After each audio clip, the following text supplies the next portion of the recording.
Next will be the panel titled Entrepreneurship for Africa. Our first keynote speaker is Mr. Keyuna Haruna Kasolo, Minister of State for Microfinance, Uganda.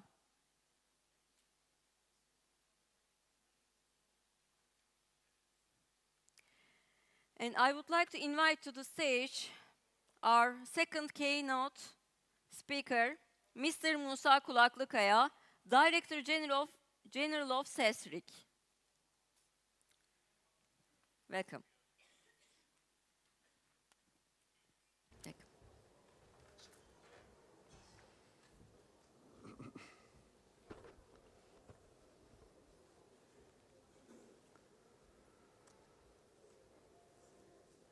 Excellencies, distinguished participants, ladies and gentlemen, very good afternoon to everyone.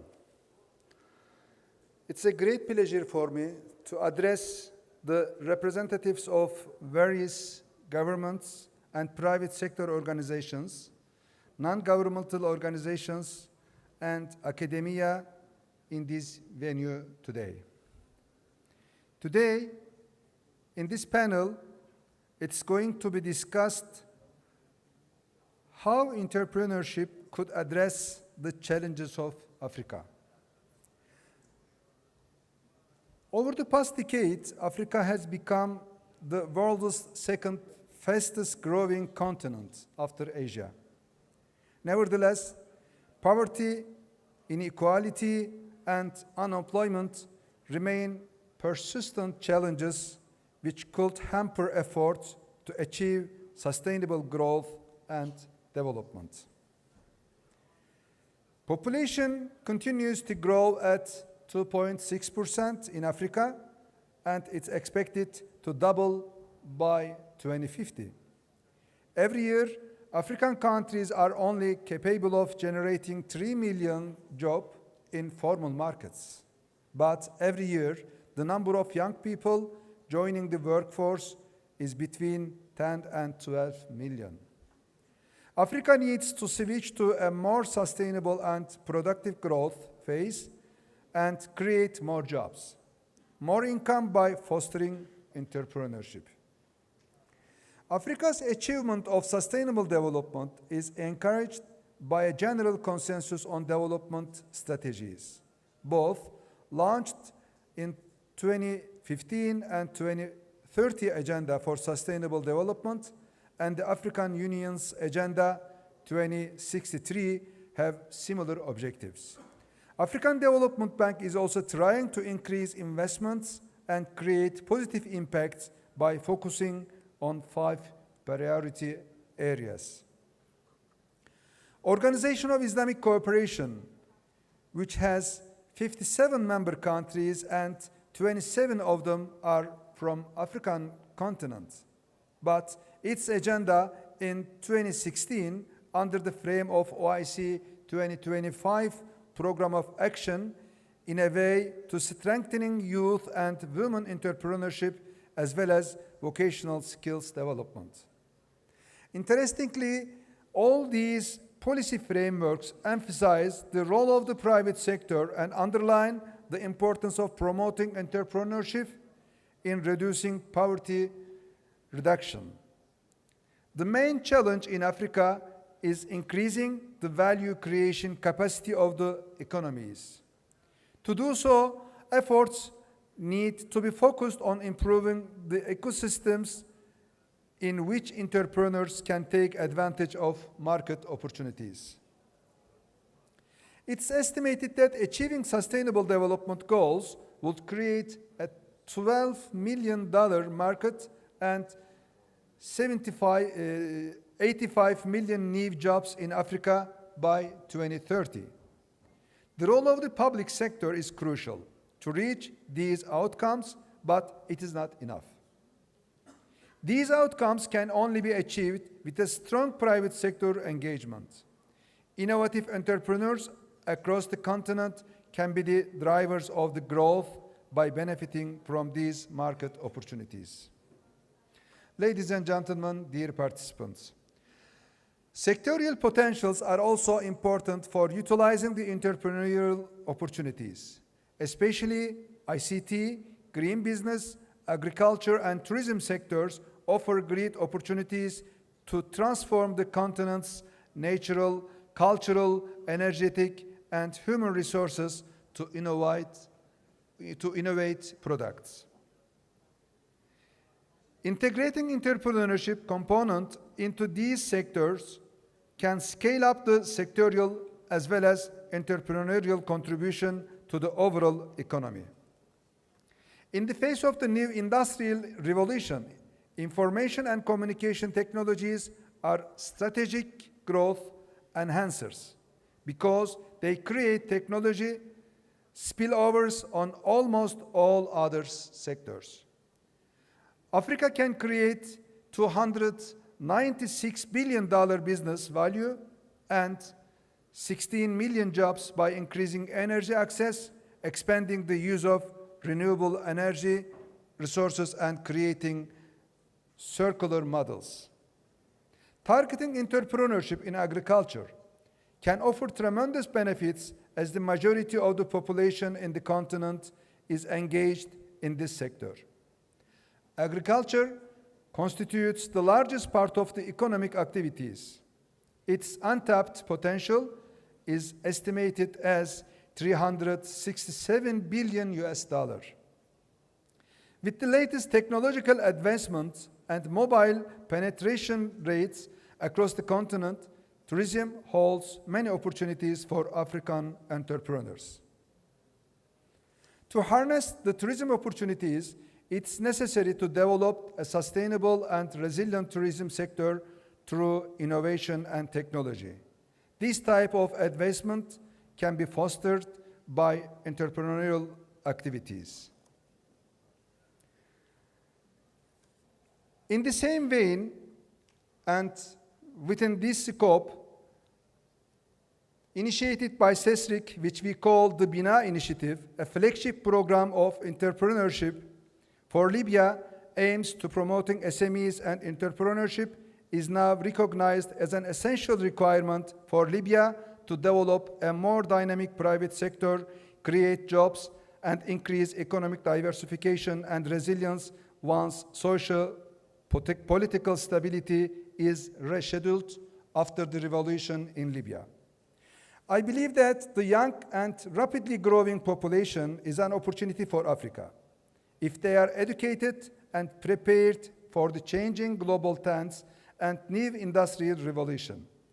Furthermore, connectivity and the dialogue are also crucial for creating new ideas and empowering young people.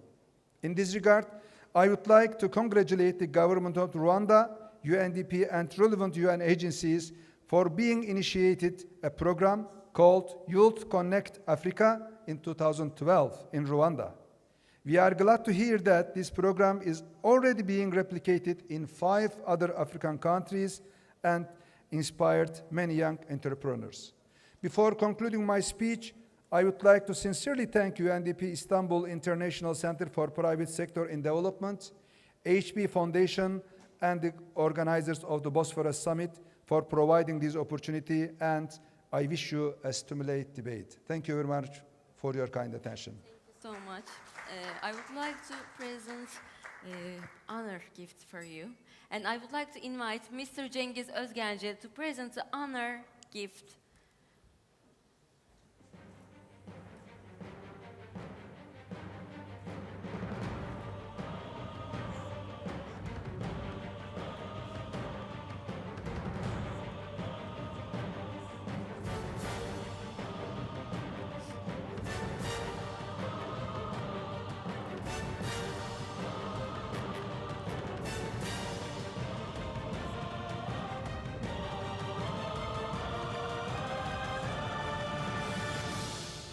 Thank you. Thank you. Esteemed guests, our moderator is Mr. Williams Kurunziza, the ambassador of the Rwanda. I would like to invite to the lecture Our moderator is Ambassador Innocent Nkurunziza, Ambassador of Rwanda. Please. And I would like to invite panelists are Dr. Markus Schwerter, Lead Government Relations, Central and Eastern Europe and Middle East, Mediterranean and Africa, Germany. Asya Riccio, CEO of the Evolving Women UAE. Mr. Parminder Vir, CEO, Tony Elumoli Foundation, India. Mr. Van Jones, Head of Strategy, Hello Tractor, Nigeria.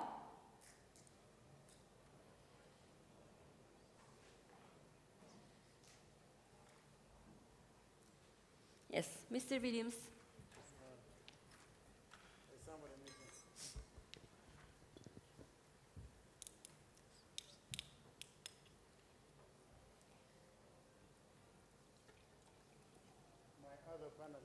Can you please, sorry.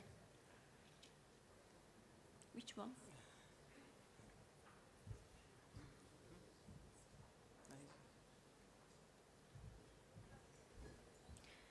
And I would like to invite to the lecture Rita Saidi, Minister of State, Economic Consultant to the Prime Minister, Tunisia.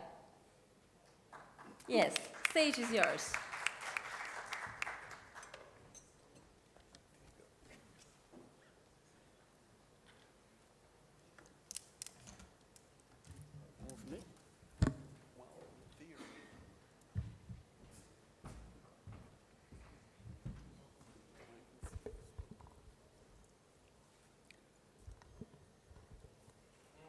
Distinguished guests, ladies and gentlemen, good afternoon. On behalf of the government of Rwanda and our Minister of Youth, who was supposed to be at this event today, it is my great honor to be here and to participate in this conference. My job is to talk to you about Youth Connect Africa that the previous speaker referred to. Africa is expected to be home to the world's youngest workforce by 2034, doubling its population to about 2 billion by 2050. According to Africa's Union's roadmap on harnessing the demographic dividend, today over 60% of Africa's population is aged between 0 and 24. And clearly, Africa's youth is its greatest asset, and it is our job to harness its potential in moving the continent forward. While Africa's demographic dividend presents opportunity, it also poses challenges. The opportunity lies in making the right investments to ensure that African youth are more equipped to succeed through education, improved policies, economic transformation, and the regional integration of our economies. This dividend also represents a huge consumer market. Experts project that Africa will represent business and consumer spending worth about 6 trillion by 2025. Additionally, our leaders earlier this year signed a CFTA that makes sure that Africa's 54 countries will be joined into one large free trade area. Those are the opportunities. The challenge that we have in addressing the demands and aspirations of Africa's youth lies in our ability to transform our economies into manufacturers of finished goods instead of depending on consuming what others produce. and of deepening our services industry so that we can create more jobs for African young people. And this journey of transformation of our economies to meet the demands of Africa's youth requires partnership and integration of the young people themselves as innovators and as early adopters of technology. In a way, our experience in Rwanda that the previous speaker referred to is a microcosm of the African reality. Rwanda is home to an estimated 3.2 million young people aged between 16 and 30 years. Each year, Rwanda graduates about 12,000 young people out of the university into the job market. And our intention as part of a national strategy for transformation is to find what can be done to create about 214,000 jobs every year to meet the demands of our young people. Our president, His Excellency Paul Kagame, is passionate about the place of our youth in our national life. To him, they must be at the center of a national strategy for transformation. In essence, a conversation about Africa's entrepreneurship, Africa's future, or Rwanda's future. It is our belief must be fought, the future prosperity of Africa must be fought in the hearts and in the minds of Africa's youth. But it must also be fought in the corridors of power, where the youth must be at the center of the decision-making process, and where policies and programs are designed to harness the potential of Africa's youth. As a matter of deliberate self-interest, we as a people, as nations, and as development partners, we must make the youth active participants in crafting Africa's future. Equally, our private sector boardrooms and our development partners' retreats must choose youth empowerment and invest in creating opportunities for the youth to work or to create work. Together, we must ask and answer one key question. What sectors are the drivers of Africa's future? What are the key drivers of Africa's future growth? And how can the youth be players in these sectors, either as skilled workers or as entrepreneurs? I want us this afternoon, by way of trying to answer this question, to imagine what agricultural mechanization and value addition could do to African economies and to the expansion of opportunities for Africa's youth. I know there is a young man, there is one of the panelists here who represents a company that deals in tractors. But as part of this image of Africa's agricultural mechanization, I want you to imagine a tractor on every African village, instead of the hoes that continue to break the backs of African farmers. And I want you to imagine spinning mills for all of Africa's cotton or processing plants for all her coffee, all her tea, all her cocoa, all her carrots. I want you to imagine the creation of a Silicon Valley like we are trying to create in Rwanda, churning out IT solutions to meet the needs of the continent, like Safaricom's M-Pesa payment system did for Kenya and revolutionized e-payments across the world. And I want you to imagine cutting and polishing centers for the continent's precious and semi-precious stones that we have, but we do not add value to. Contemplate a future where the diamonds and the tourmalines and the tanzanites and the garnets and the rubies and the sapphires that are mined on the African continent are actually processed on the African continent and sold to the rest of the world. If we are going to address entrepreneurship in Africa, we need to be focusing on the value addition space across all sectors. In Rwanda, and this imagination that I'm challenging us to allow ourselves to entertain should essentially provide the roadmap for us as we go ahead. In Rwanda, part of the action that we have taken lies in the partnership between our government and the UNDP, through which Rwanda was able to establish the Youth Connect initiative in 2012 that has now grown into a national movement that has inspired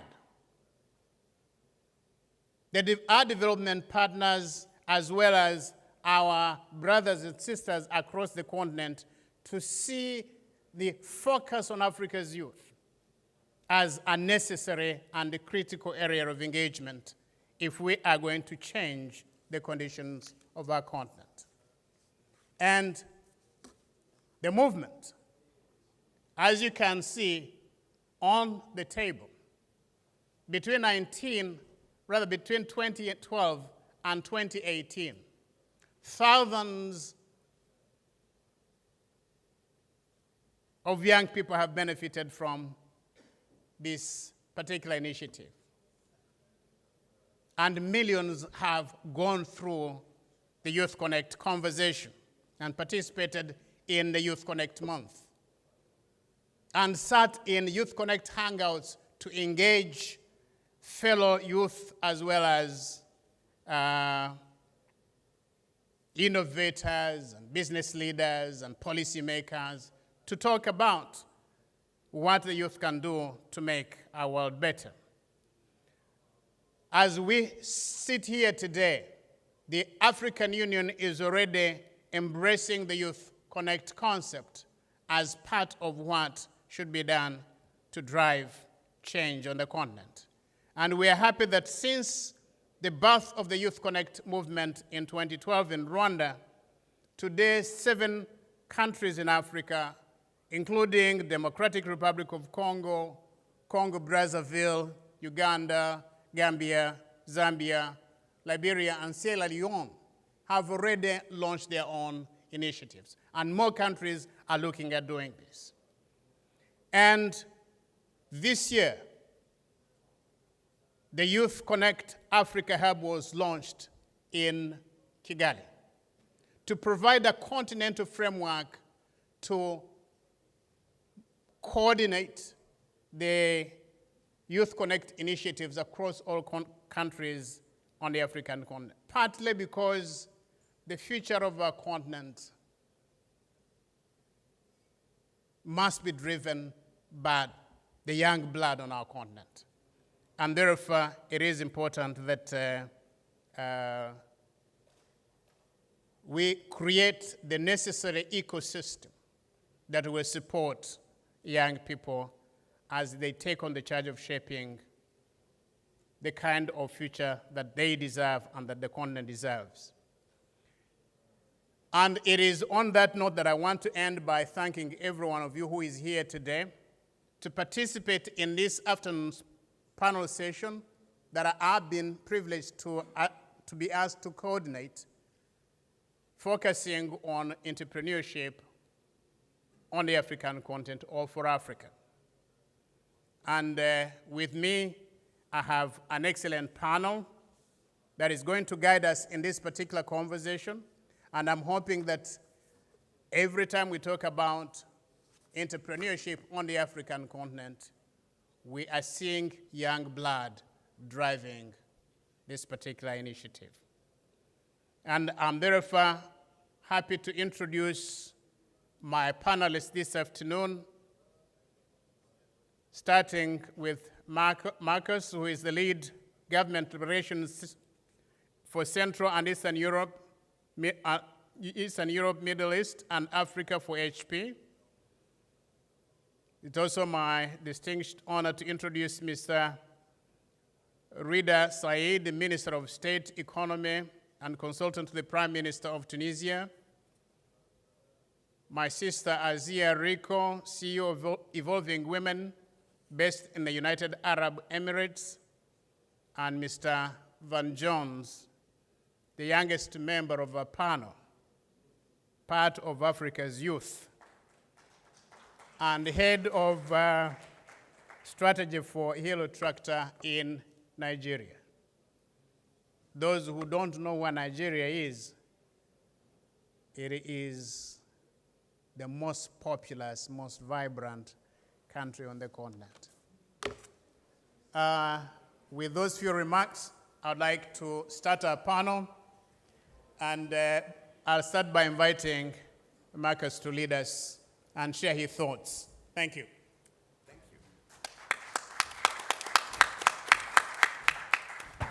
So, thanks for having me. Great pleasure to be at this conference, and I will talk a few minutes about what we are doing at HP to support entrepreneurial learning.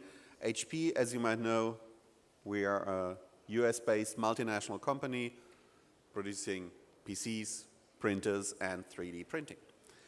So I want to talk about our initiative, the learning initiative for entrepreneurship, HP Live.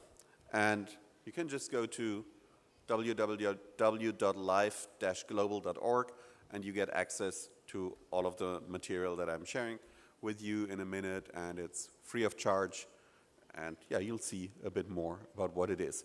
So it is a learning program that users have access to business, to free online business and IT skills. It's 1 hour micro courses on various topics. Educators can use that and enrich their curriculum. And it helps to create jobs, to get better in jobs that you already have, and to help learners to build their sustainable future. Just a few numbers coming from industry. I like numbers. More than 700,000 people went already through that material. 84% of respondents say that they credit their success partly to what they learned in HP Live. I hope that I would have been able to say the same about my university career. So therefore, I think it's a really, really good number. We have 30 interactive learning modules, and some are focusing more on entrepreneurship, but others are also really helpful for how do I set smart goals? What is a smart goal? This is something that you don't only need if you want to create your own company. It is something that is really helping you in many areas. So just to rush through it a bit, that we gain a bit of the time and have more time for discussion after all. So it targets students, unemployed or underemployed people, micro and small business owners, and mid-career changers. And institutions who want to use that can simply integrate that in their curriculum. If there are e-learning experts in the room, it sits on Edcast. It helps people with their career planning, and it's part of a lifelong learning strategy. Now, courses are available in a few languages. You just toggle and select one of the languages you like. And again, it's free of charge. We don't sell that. And now, I don't know if we are on record, but this is not a corporate shared value initiative. This is corporate social responsibility. We just said, this is what we know, what is helpful for entrepreneurial learning, and this is why we share that and give that through the HP Foundation to learners who really would want to learn in this field. It is really something that comes from our experience to, this is what we want to share with those who want to go into that. It's virtually everywhere in the world. And here's a list of the 30 courses. that are in there. Each is, as I said, around 1 hour. And to close on it, there's more on a structure, but to close on, when you finish one of these courses, you get a certificate of course completion, which is also a nice element for people to get recognized that they learned something. And people are really proud in putting that in their portfolios and share that. And we have an example, a very good one, from Tunisia. And I'm so looking forward to hearing more about from Tunisia in a minute anyway, but we are running in a close partnership with the government, with USAID, with UNIDO as an implementing entity, and with the Italian Development Aid, a program that has created in the first 3 years more than 1,300 real jobs in the southern part of Tunisia. And when I'm talking about the southern part of Tunisia, we're talking about really disadvantaged area, so not the capital, not the coast. And this led then to an extension of this program, and we are doing a similar but different program in Nigeria. We just are launching, I think on Friday, a program like that in South Africa. We're having discussions in Rwanda, and we really roll that out significantly all over Africa, and are always interested to work with NGOs, with multilateral organizations, to partner and say, okay, let's do that together, not in order to replace what's already happening, but to build an ecosystem by everyone just doing what they would do anyway. By doing it together, all of the partners get more out of it. This is a very concrete example of what we are doing at HP. Happy and ready to discuss more on that afterwards. I'll be here for tomorrow as well, so thanks for the opportunity to share that. Very good. Thank you, Marcus. Thank you, Marcus, for your contribution. May I now invite Mr. Said to deliver his remarks. Thank you so much. Thank you. شكرا جزيلا. بسم الله الرحمن الرحيم. سوف أتكلم بالعربية ولكن العرض بالإنجليزية.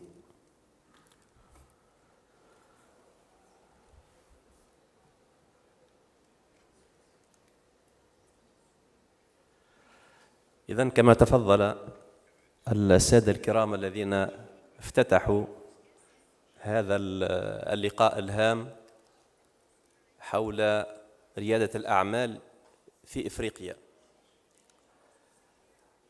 السؤال الأبرز هو كيف يمكننا تغيير حياة الشباب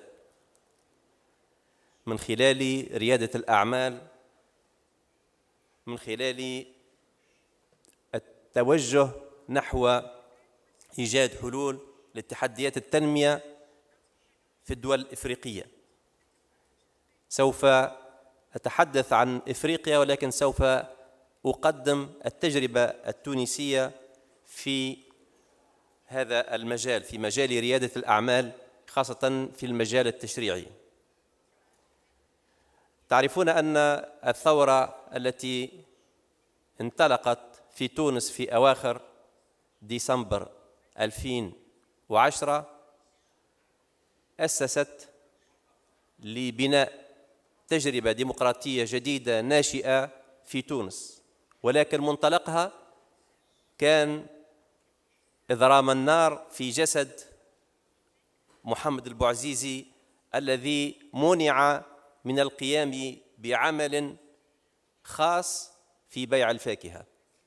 كان يحلم بتوفير ما يكفي من المال لاستئجار أو شراء شاحنة صغيرة. كان مثل مئات الشباب التونسي والإفريقي يطمح لفرص أفضل ولحياة أفضل. فنعتقد أنه إذا أمكننا إطلاق إمكانيات الشباب فإنهم سوف لن يغيروا حياتهم فقط، ولكن سيغيرون محيطهم، سيغيرون مستقبل أممهم ومستقبل ومصير القارة الإفريقية نحو حياة أفضل لهم ولمجتمعهم. فلدى الشباب قدرة خلاقة على بدء الأعمال التجارية وخلق الوظائف والمساهمة في التنمية الاقتصادية المستدامة. وإذا نظرنا لاستراتيجيات التنمية العالمية والقارية نرى أنه هناك توافق في الآراء بشأن تشجيع ريادة الأعمال للشباب. لو أخذنا جدول أعمال 2030 التنمية المستدامة للأمم المتحدة لوجدنا أنه هناك من أهدافها وأهداف التنمية المستدامة هو دعم تنمية ثقافة ومهارات تنظيم وبعث المشاريع، كذلك توفير التدريب للشباب، توفير التدريب التقني والمهني، والمساعدة على تنمية المعارف من أجل التوظيف والحصول على وظائف لائقة وريادة الأعمال. كذلك تعزيز الإنتاجية، الهدف العاشر تعزيز الإنتاجية والعمالة المستقرة وزيادة الدخل. لو أخذنا جدول أعمال الاتحاد الإفريقي 2063 نجده يؤكد أيضا على دعم إمكانيات الشباب الإفريقي لا سيما ودعم الشعوب الإفريقية لا سيما من الشباب والنساء ورعاية الأطفال وإعطاء الشباب القدرة والفرصة للاندماج من أجل بناء مجتمع المعرفة الإفريقي.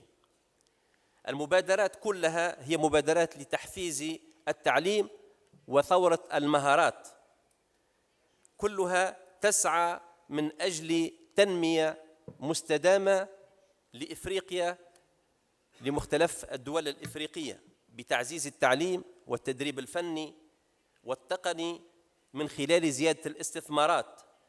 فالثورة المطلوبة هي ثورة المهارات واكتساب القدرة على إنشاء المشاريع والقدرة على العمل والقدرة كذلك على الاندماج في سوق الشغل. في مجال تكنولوجيا المعلومات والاتصال العمل على جعل القارة الإفريقية على قدم المساواة مع بقية مناطق العالم، اعتبار أن مجتمع المعرفة هو مستقبل العالم. كذلك لو نظرنا إلى مختلف الأرقام والمؤشرات الاقتصادية والاجتماعية، مؤشرات التنمية البشرية في إفريقيا، نجد أن إفريقيا أصبحت الآن هي القارة بعد آسيا الأسرع نمواً في العالم.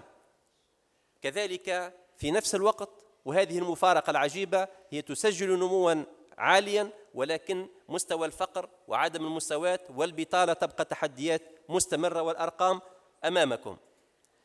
كذلك التصنيف الخاص بالشباب الذين ليسوا في التعليم أو ليس لهم مواطن عمل أو ليسوا في التدريب، not in education, employment or training. هذه نسب عالية نجدها بمعدل 20% من الذكور و35% من الإناث، وكذلك نجد أن أرقامها مرتفعة في شمال إفريقيا وأيضا في إفريقيا جنوب الصحراء. فمعدلات البطالة بين النساء والشباب هي الأعلى مقارنة بمعدل البطالة في مختلف جهات إفريقيا، نجدها في شمال إفريقيا في 29% وفي بعض دول جنوب إفريقيا في 51%. وبالتالي هذا يدفعنا إلى ضرورة الاستفادة من ريادة الأعمال كوسيلة للوصول إلى المستوى الأعلى من التنمية الاقتصادية والاجتماعية في القارة، عمادها هو الشباب. إذا أخذنا السياق التونسي، ماذا يمكن أن نسجل؟ هناك استعادة للنمو الاقتصادي مدعوم أساساً بالقطاع الزراعي والقطاع السياحي وقطاع الصناعة المعملية. تعرفون أن تونس مصنفة البلد الأول على مستوى الصادرات الصناعية إلى الاتحاد الأوروبي. معدل الفقر يبقى مرتفع نظراً للوقت الضيق، سوف أسرع. معدل الفقر يبقى مرتفع، وكذلك معدل البطالة لا سيما بطالة أصحاب الشهادة العليا اللي يرتفع إلى 32% في المئة تقريبا. ولكن ريادة الأعمال في تونس هي في قلب السياسة الاقتصادية للدولة التونسية. فهناك تصميم وهناك برامج ومشاريع وقوانين تم سنها، سنذكر اثنين منها من أجل دعم ريادة الأعمال لدى الشباب. فنجد أن المطلوب هو قوانين تساعد على دمج الشباب، وكذلك برامج تساعد على إعطاء الفرصة للشباب من أجل بعث المشاريع ومن أجل الاندماج في سوق الشغل. مثالين هامين. المثال الأول هو قانون أحدث ثورة أو سيحدث ثورة في مجال الأعمال وريادة الأعمال في تونس، ونعتقد كذلك يمكن أن يكون نموذجا في إفريقيا، اللي هو ستارت اب باكت اوف تونيجيا. هذه البرنامج المؤسسات الناشئة الذي يعطي الفرصة للشباب في مجال التكنولوجيا ومجالات القطاعات الواعدة، فرص كبيرة فيها دعم الدولة، فيها حوافز قانونية، حوافز جبائية. الدولة تأخذ على عاتقها لمدة 3 سنوات أجور 3 مؤسسين، إعفاءات ضريبية لمدة 8 سنوات، كذلك إجازات للذين يعملون من أجل بعث مشاريع اقتصادية في القطاعات الناشئة وفي القطاعات التكنولوجية. هذه كلها ستخلق إيكوسيستم جديد من أجل دعم ريادة الأعمال. والمثال الأخير هو مشروعي ماي بروجكت بالعربية. مشروعي هو برنامج، وهذا مهم، أنه تم بالشراكة بين عديد الهياكل، بين الحكومة التونسية والعديد من المؤسسات الدولية والأممية، الأسيدي، لونيدو، هاش بي، هذه أنتهي بها، هاش بي كذلك. وهذا البرنامج يهدف في خلال الخماسية المقبلة إلى خلق 6000 موطن شغل من أجل دعم ريادة الأعمال لدى الشباب. شكرا. Thank you. We'll give you another opportunity to speak if we still have time. Now, let's cross over to Van Jones to quickly go through his presentation before I introduce the lady. Thank you so much. Van Jones, your turn. Do you have the clicker?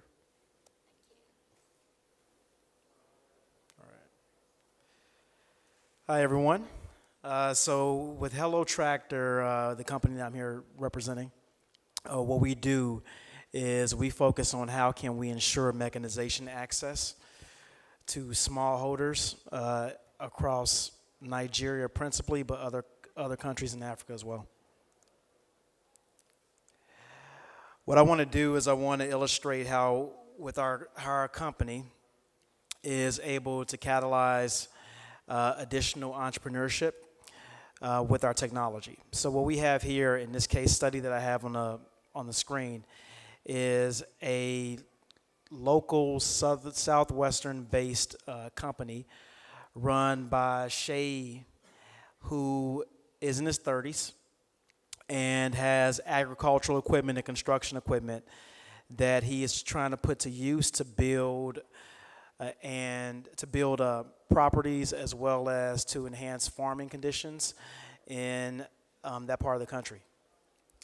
Now, what's stopping him from doing further investment is that he has a large fleet of equipment, and that fleet of equipment is designed to address the issues of local farmers.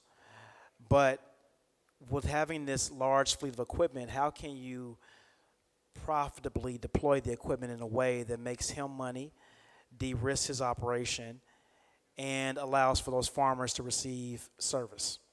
These are practical problems that our company solves. We do that by using technology. So we're a tech-first company. And with our technology, what we're doing is we're putting monitoring devices on his equipment. We're then allowing him, through the power of his phone, right? We're allowing him to be able to monitor that equipment, see where to deploy that equipment effectively, and understand how his workforce is using that equipment as well, which you can see there. Now, at the end of the day, what results from this? This is the result. Shay is able to not only save money, but he's now able to invest more into agriculture while limiting his risk. That's key, that's critical. His investment in agriculture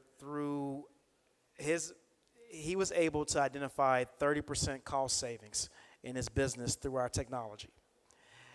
That 30% cost savings has allowed for him to invest an additional $250,000 in new equipment.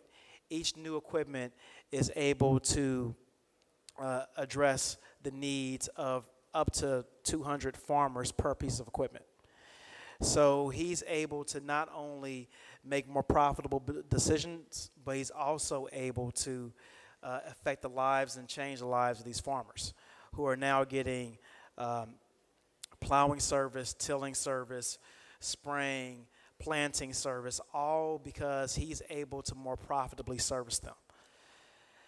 When we think about the challenges associated with creating ecosystems that work across Nigeria and across many other parts of the continent, what we're seeing is that smallholder farmers are in need of mechanized solutions. But the tractor owners, the equipment owners that have them, are not able to profitably service them. So with Hello Tractor, my company, we're able to address both ends of that market. We're able to make the marketplace work more effectively, and we're able to deploy assets in a way that allows for not only greater profitability for the tractor owner, but more impact in the market. I'm going to go on a little bit of a tangent here, but with the technology that we have, we're not only able to create profitable opportunities for Shay, but what I don't have here is Blessing. Blessing is a young woman in her 20s who is able to, through our technology, create an additional 8 jobs because we allow for her to access a market. So now she's not only providing seed, fertilizer, chemicals, and mechanized solutions, but she's also providing jobs to the local, to her local farming communities. These are individuals that are being more empowered and are able to create more profit, and are able to create sustained impact. Impact that not only shows in these new jobs, but in creating more profitable conditions for everyone involved. We're basically taking the informal sector and we're learning from how the informal sector works, and we're making it more efficient so that Blessings and the Says of the world can create more job opportunities and create more profit opportunities as well. Thank you. Very good. Thank you. Thank you, Van Jones. I left Azia last because she's the only one who doesn't have a PowerPoint presentation, but she has a lot of wisdom in her head. And I'm going to tap into that wisdom by asking her 3 questions at the same time that I will want her to answer. I want her, given her experience working with women, especially in Africa, to share what her thoughts are about the key features of the entrepreneurship ecosystem in Africa,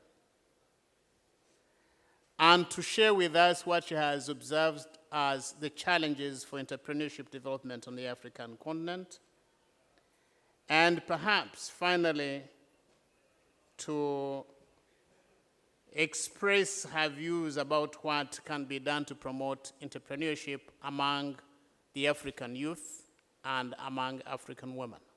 So those are 3 questions that I expect her to answer in 5 minutes. 5 minutes. Right, good afternoon, everyone. Thank you for having me here today.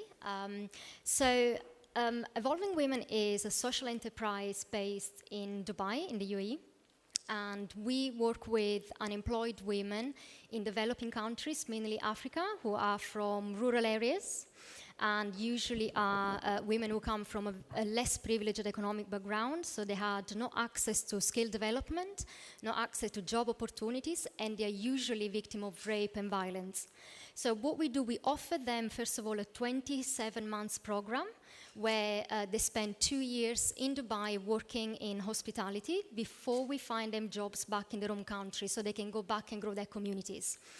Now, why I'm introducing what we do, because we had lots of challenges when we started, especially with women who wanted to become entrepreneurs. So the first challenge was that all women we were talking to, and I remember interviewing around 100 women for our first program, they all wanted to become entrepreneurs. And I really thought we hit the jackpot there, and said, wow, we have 100 women, they want to become entrepreneurs, let's get investment, we're going to be billionaires here. Big mistake, huge wrong assumption. Apparently 80% of those women actually wanted to become entrepreneur because they had no other options. So they had no skills to get into the job market, they could not get a full-time job, they needed money, so they had to start selling food, they had to start selling goods. But actually they did not want to become entrepreneurs. So the program itself that we had in the market was helping us really have the first selection of who was going to be the first, who was going to be the group of entrepreneurs we wanted to work with. So we had the first challenge, and we worked with a program that helped us really understand who wanted to leave the corporate world to become an entrepreneur. So if they went back to Ghana or to South Africa and they did not want to work in an organization, then we would enroll them on our entrepreneurship program. That was one of the biggest challenges we had. In terms of ecosystem, just going back to the question, when I launched Evolving Women in 2016, at the end of 2016, I was looking for an ecosystem for our entrepreneurs that had 2 levels. So the first level had to be a really good incubator. So we wanted to work on the ground, and we needed a very good incubator. The second level was actually high level. So we wanted to engage with private and public sector. So all the incubators we came across with were incubators that lacked technology, lacked the mentoring, and above everything else, they were incubator based in cities. So that's one of the first issue that there is in terms of ecosystem for entrepreneurs in Africa. All the incubators that we came across were actually set in big cities. And we wanted to address and we wanted to develop social entrepreneurs that were actually based in rural areas. We wanted to look at the local challenge, we wanted to look at the local innovation in a rural area and bring that to the market through technology. So the other thing we looked at, the other problem we had with the ecosystem was about the private and public sector. So what I decided to do was to actually sit at the table with both private and public sector. So I flew to Ghana and I approached the Ministry of Tourism of Ghana, and I approached Accenture in the Middle East, sitting at the table with them, and I said, hey guys, I have this program, we have identified a group of entrepreneurs, women who really want to become entrepreneurs, they have the skills to get there, but we need your support. So Ministry of Tourism, we need the funds, we need your endorsement, Accenture, we need your technology. And I was very pleased because 2 months later, we were actually planning and designing our first hub in Ghana. So in terms of ecosystem, we need to look at incubator on the ground, but also we need to look at the engagement level of private and public sector. And then you had another question. What was the other question? Yes. So how can we promote entrepreneurship for youth and women? My advice, and based on my experience, all women who come on our program, they're so grateful to be able to have a chance to change their lives, that when they go back and want to become entrepreneurs, they actually want to work in the social space. If you give them the opportunity to help their community and become social entrepreneurs and solve a local issue, create social impact in their communities, then they become more proactive, and they become more engagement and they have a stake in it. If you tell them this problem in your community is going to help your brothers, it's going to help your mom, it's going to help your neighbors to actually gain money and have an income, they will listen to you and they will be 100% involved in the development. Very good. Thank you so much. We don't have time. I am going to ask our panelists to tell me out of 5 ecosystem components necessary for entrepreneurship development, what do they think is important and why? I have identified 5. One of them is venture capital. The other is regulation. The other is incentives, market access, and skills development. Out of those 5, there are many. But those are just 5 that I want to refer to. Marcus, which of those 5 do you think is important and why? 1 minute. No, actually 30 seconds.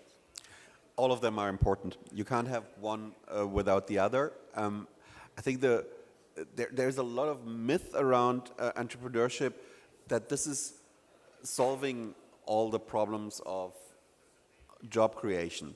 It can, if all the elements that you described are properly managed.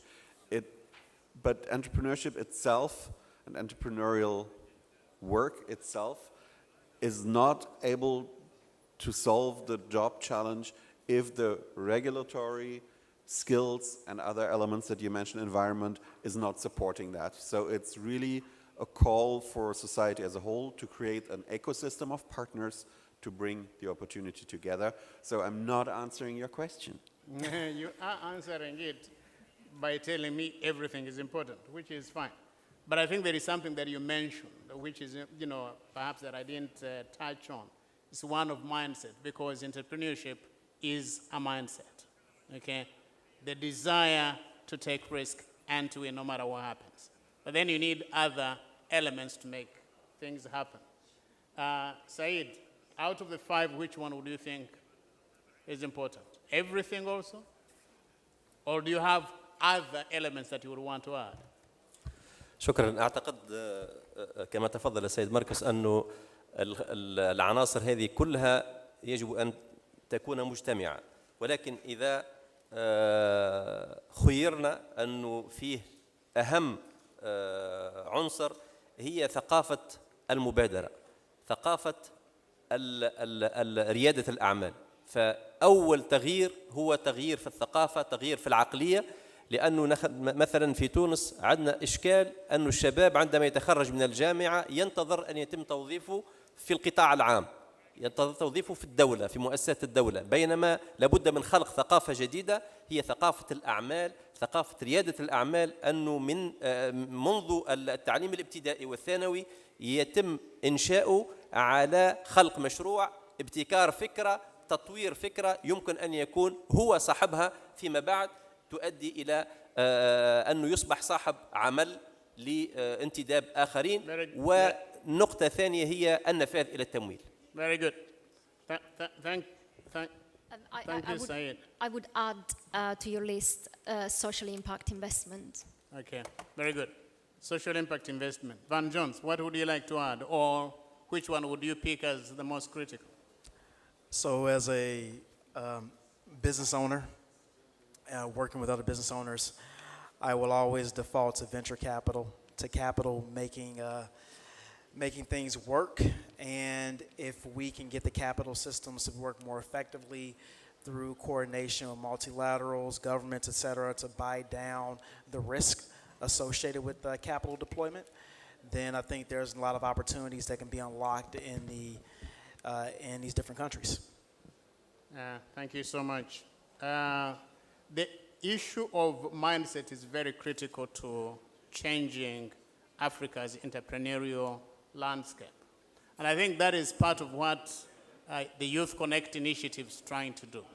Because you're trying to get young people to focus not on thinking about looking for jobs, but about creating jobs, about working with mentors to help them develop and harness their ideas, and to create venture capital angel investment infrastructure that can help young people begin to find the resources that they require to pursue some of their businesses. We have 49 seconds. I am tossing them up to any of my panelists who has something that he wants to say before we wind up. 39 seconds now. It's up to you. Use it. Good. Who wants to speak? Go on. Van Jones. Yeah, so I think so one of the things I think is that there's a lot of opportunity across the continent of Africa. So tapping into that opportunity and coordinating with all the different bodies is going to be incredibly important, not just for the future of the continent, but also for the future of the world. Thank you so much. I want to thank our panelists. They have been able to help us engage in a conversation about entrepreneurship in Africa. HP is providing technology and a training platform for entrepreneurs. From Tunisia, we heard of how reforms are inspiring entrepreneurship. Van Jones talked about how mechanization is expanding opportunity, and Asia is talking about how picking underprivileged women, training them, and then deploying them into the market helps to create opportunities for them. But bottom line, I think the conversation we're having here boils down to one thing. One, entrepreneurship is critical for Africa's future transformation. Two, it must be driven by Africans, and it must start in the minds and in the hearts of our youth, because they are the future of our continent. I thank you so much for your kind attention this afternoon. Thank you so much.